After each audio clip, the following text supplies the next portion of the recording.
Pouca gente sabe disso. Mas antes de Davi tocar o trono, ele caiu de joelhos no silêncio.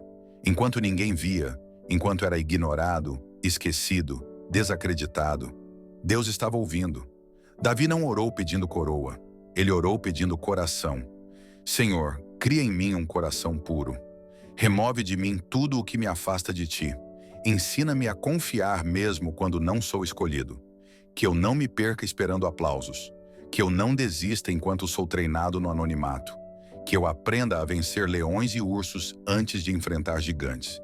Se hoje você está no esconderijo, Deus está te preparando. Curta esse vídeo para declarar que seu tempo está chegando. Comente "Eu confio" se você acredita no processo de Deus. Compartilhe com alguém que está sendo preparado em silêncio. E se inscreva no canal Fé Viva para orações que fortalecem antes da vitória.